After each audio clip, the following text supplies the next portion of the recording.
Welcome back to my channel. Tonight's scary story is about an unsolved murder that took place in 1974 inside a church. The victim was 22-year-old Arlis Perry from Meriden, Connecticut. Arlis had been attending Stanford Memorial Church for a while, and she had recently joined a group called the Seekers. This group met once a week in the church to discuss their faith and engage in some pretty intense prayer sessions. The group was led by a 33-year-old man named Gordon Compliance. Now, this isn't a story about Satanism. I feel like I should mention that this church was allegedly a hotbed for satanic activity. People reported seeing strange lights coming from the church windows at night and hearing chanting. It was even said that animal sacrifices were being made in the basement. Allegedly, it was also here that satanic rituals were being performed with the occasional human sacrifice. If any of this was actually happening was never confirmed, but the rumors were enough to make parents keep their kids away from the church. After meeting with the Seekers group one evening, Arlis stopped by the local A&P grocery store to pick up some things for her roommate. She then went home, changed into some comfortable clothes, and headed back to the church. She told her roommate over the phone that she was going to join the Seekers for an all-night prayer session, and that was the last time anyone ever saw her alive. In the morning, the church's pastor arrived to find the outer doors had been left open.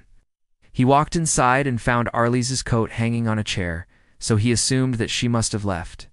But when he opened the basement door, he found a horrifying scene. There was blood everywhere, as well as some women's clothing. Then he saw Arlis lying on the floor with multiple stab wounds. Her eyes were gouged out and her arms and legs were broken. There was also a meat cleaver sitting next to her body. The police were called, and they soon discovered that the killer had used a 16-inch blade to slice open Arlis's abdomen. They found a small piece of intestine outside the church, and after examining it under a microscope, determined that it came from Arlis. Now, because of the condition of Arlis's body, they weren't able to determine a cause of death, although it was obvious that she had been mutilated. They did, however, find footprints in the dirt near the church, and these footprints matched the shoes that Gordon Compliance had been wearing. When the police searched his house, they found some pretty messed up things. They found a gun, a knife, some handcuffs, a meat cleaver, and a Bible. He wasn't home when the police searched the house, but when they finally tracked him down, he told them that he was just borrowing the church to hold his prayer group meetings, and that he didn't know anything about what happened to Arlis. He also said that he had unseen her since the night before and claimed that he didn't know what time it was when the police questioned him. Gordon took the police back to the church and they asked him if he would mind if they searched his car. He agreed and they found blood in the trunk. Apparently it was the same blood type as Arlis. Gordon was then arrested and charged with murder.